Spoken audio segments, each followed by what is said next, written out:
Welcome back to Docs Off Topic. So, today I'm going to do what I said I wasn't going to do to this lathe. I'm going to pull the headstock off. So, as you'll all know, this area all went underwater to roughly just under these lights. So, shade over my head. So this lathe spent about 4 days submerged. And as we all know, this back gearing needs to be pulled apart and the journal's redone because somebody's taken a hammer to it. Now, some further history on this lathe. It was made by a Mr. L. Hill of Ipswich, Queensland. He had a small machinery making workshop, and he made lathes, power hacksaws, and a few other odds and ends as far as I'm aware. Now I'm aware of 4 of these currently in existence. There's probably more. But what's happened to this one is somebody's actually chiseled the maker's mark off the casting. So whether it was a blank casting sold to somebody as a kit or something else, I don't know. But so far, of the 4 that I know, they're all slightly different. So different headstock casting, different pulleys, different back gearing arrangements. So this one actually uses a lever with a side dent.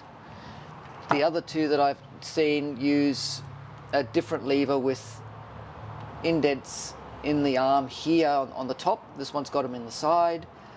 So they're all slightly different. But be that as it's may, what I'm going to do today, I'm going to pull the headstock off and I'm going to take a good look at this and see if I can't figure out a way to actually take this apart, because it should come apart relatively easily. There should be a couple of grub screws somewhere that hold these in and they should just slide out. But so far my inspections have not revealed any. I've found the ones that hold the gears to the journal. That's not going to help much. So without any further chit chat, I'm going to take the headstock off and then we'll see what we find.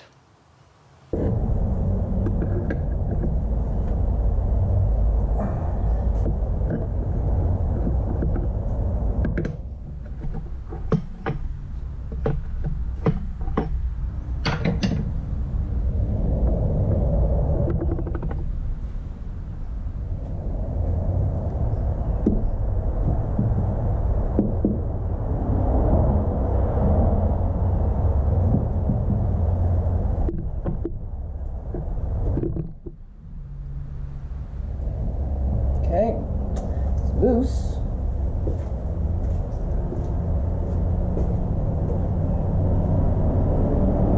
Shares that it's like rolls backwards.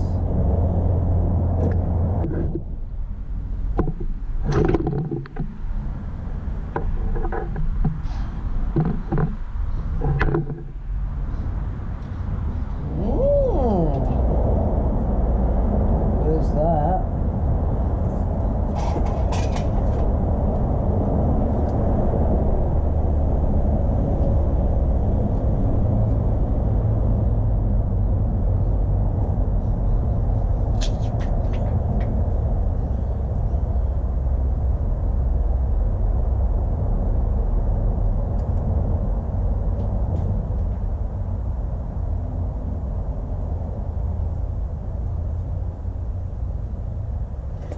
Okay, let's move a few things around and then we'll get started on trying to figure out how to take this apart.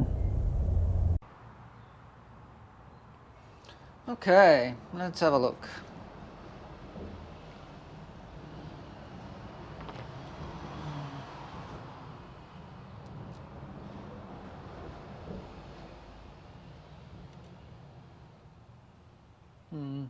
Can't see anything obvious.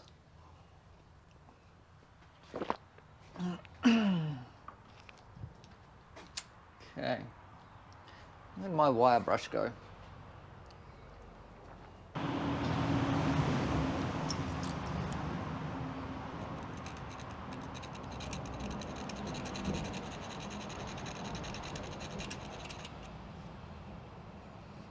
No.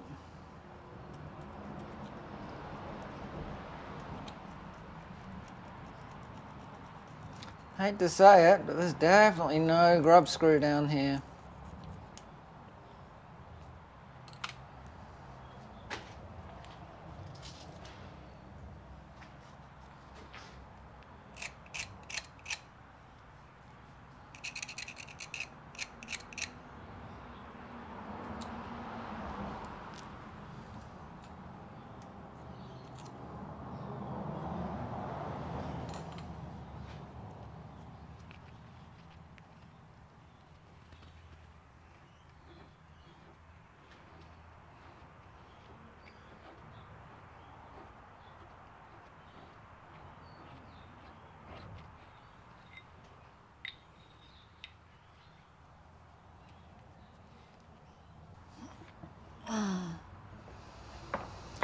So, not sure if you can see it, but there should be a pair of grub screws there.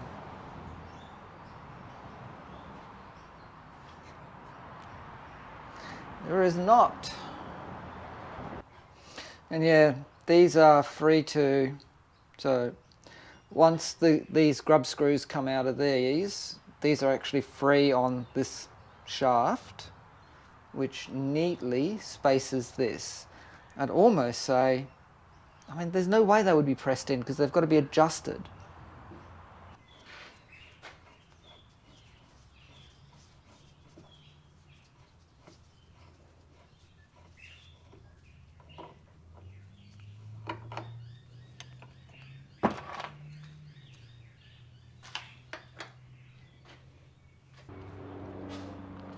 Okay, so I pulled the headstock down, I've taken the shaft out, back gearing the pulleys all out, it's cleaned, it's outside.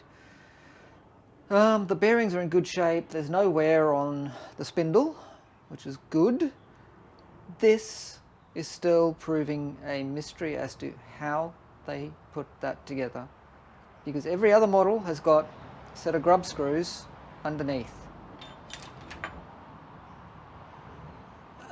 And when you look at this one, there are no grub screws to be found. Closest I came was a little divot, but it's got nothing in it.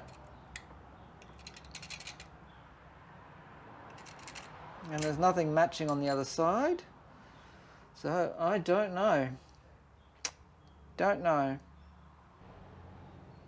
Also, I'm not 100% sure that this headstock is an actual original one, because there are just a few little things that just don't quite marry up.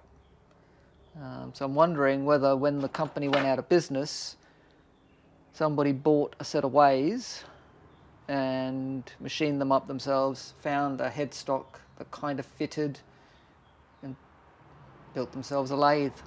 But it's just weird, the entire saddle and cross slide assembly looks too well fitted. So I'm wondering, so I just don't know. I really just don't know how this was put together. But I'm getting a feeling that this is going to be a press job. If it was pressed in, I suspect the bushing on the outboard end, so the big wheel end, was put in first. Then the shaft was passed through, and then this was pressed in. But it makes no sense because it doesn't allow you to any adjustment. You've got to be absolutely spot on with the pressing of the first bearing. It just doesn't make any sense to do it this way. But yeah, there is no grub screw whatsoever to be found.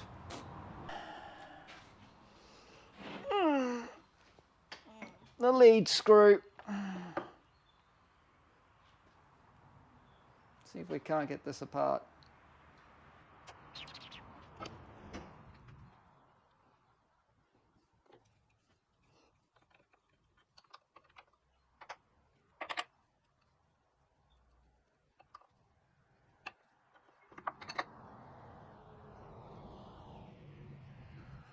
This will also end up in the parts washer to get cleaned up.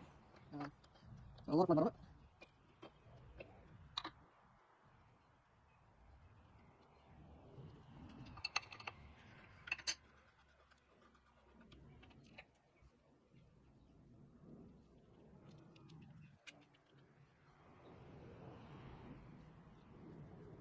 I love how everybody's changed these grease nipples.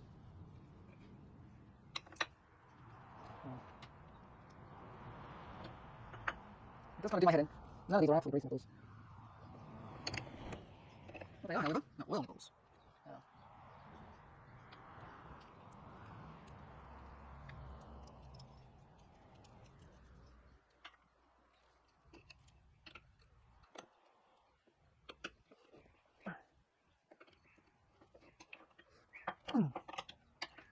This was made by somebody.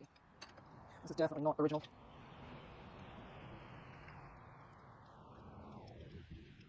By the end of this, it'll all be cleaned up. That might be original. That's very interesting.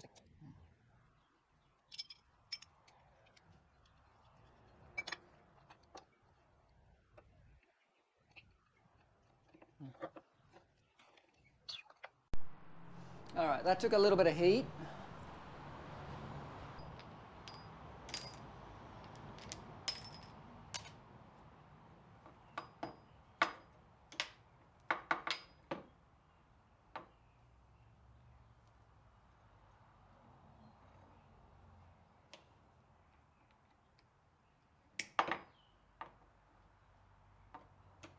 Interesting.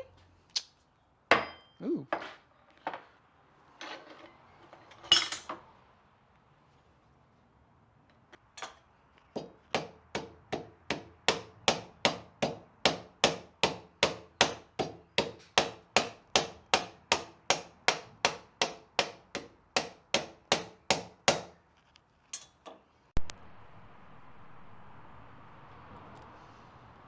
Okay.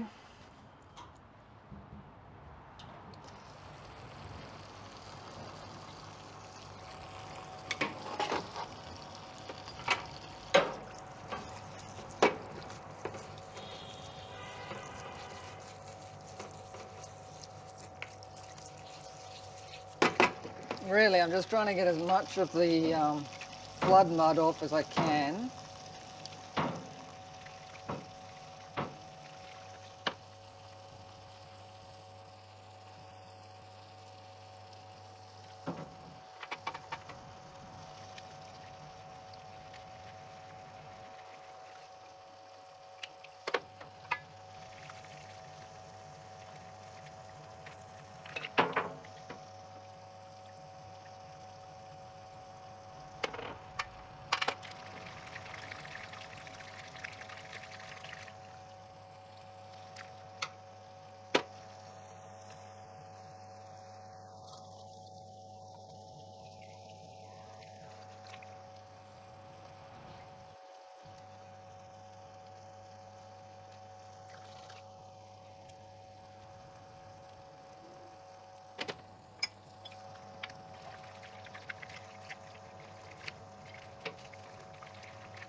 Yeah, honestly, I don't know what's original on this and what's not. I doubt that this fitting is original. How do I know? Because it's a Weldman.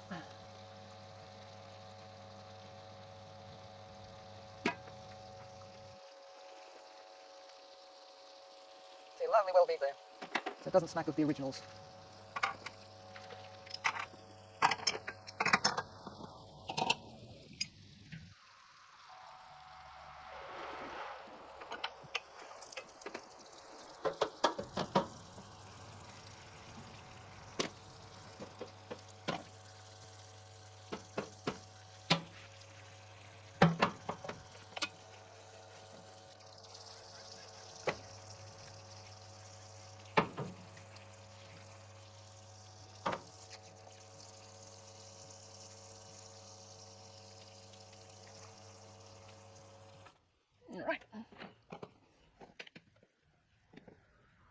drain off for a bit, and then we'll take it outside and leave it to dry for a bit. And then we'll try and figure out a way to clean up the bottoms of those threads. Lead screw.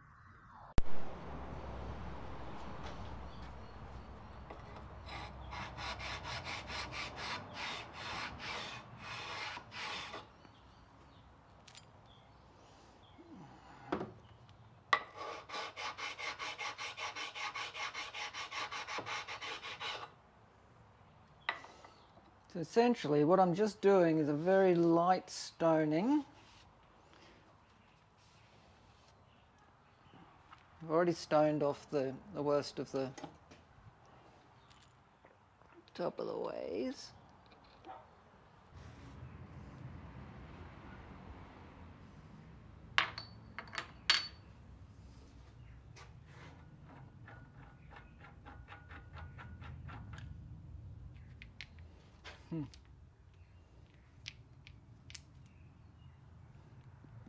I reckon there's so much paint up in there that that's never going to actually come undone without some help. Alright, that'll at least keep me from hurting myself.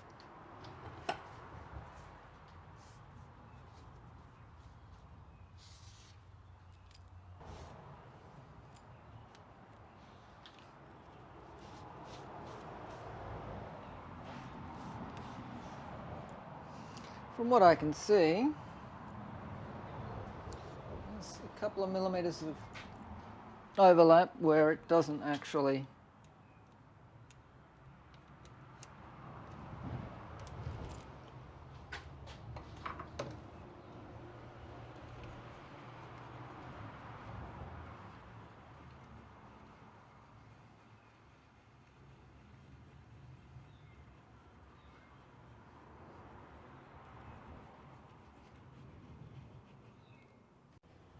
Okay, so I've put the tailstock back together.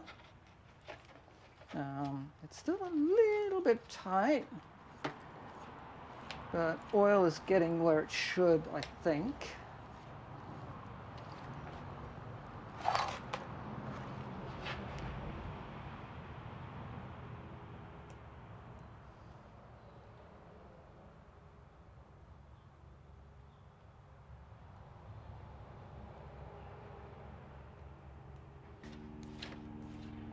Now, there was one of these screws missing. I just happened to have a couple of boxes full of little junky bits, one of which happened to be an exact match.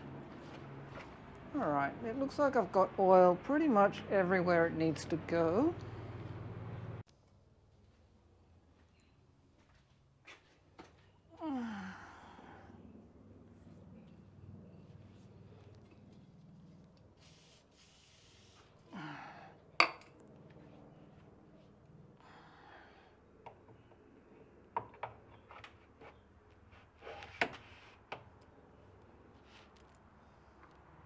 So it's just down there that there's something that bites a little.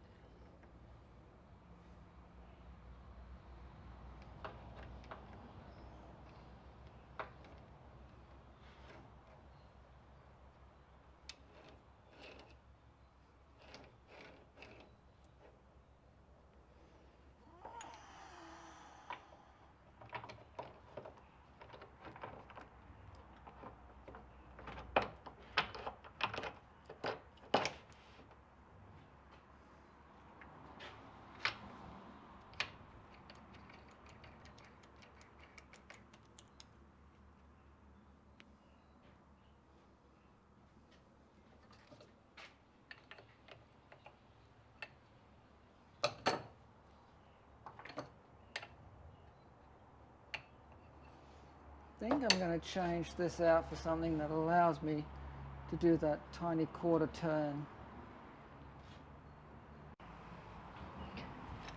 Let's see.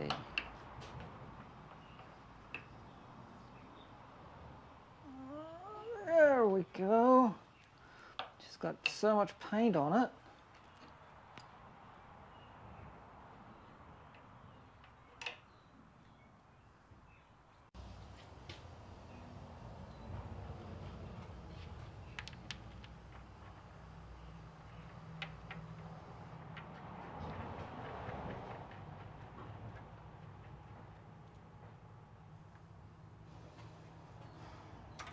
realistically, what this needs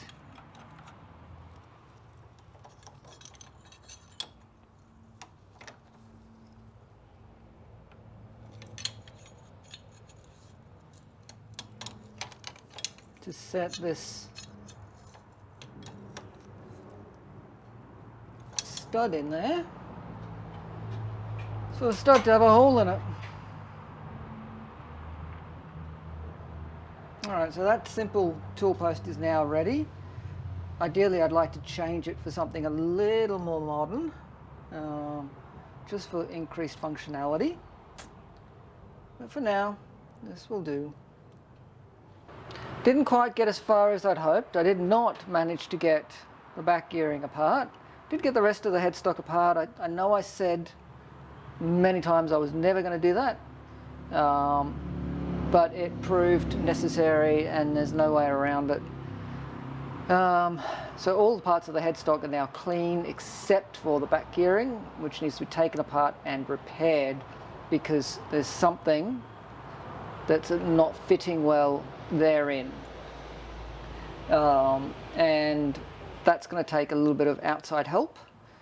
So I'll be going and seeing a chap who's rebuilt a couple of these now, and we'll see if we can't get it sorted.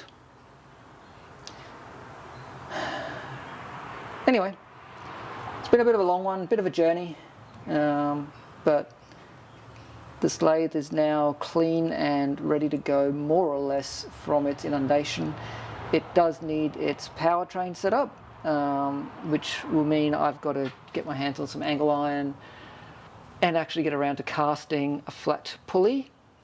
The motor to jack shaft can be done with V-belts, but flat to flat is probably best, and this one has a flat pulley in there anyway, so I'm going to stick with that. Yeah, so if you've enjoyed the video, hit the thumbs up, feel free to share on social media, and as always, if you haven't already subscribed, I'd love it if you hit that subscribe button. When you do, don't forget, ring the notification bell. So get out to your shop, have some fun, tinker with something that's a bit of a long-term project, but above all, stay safe, and I'll catch you for the next one.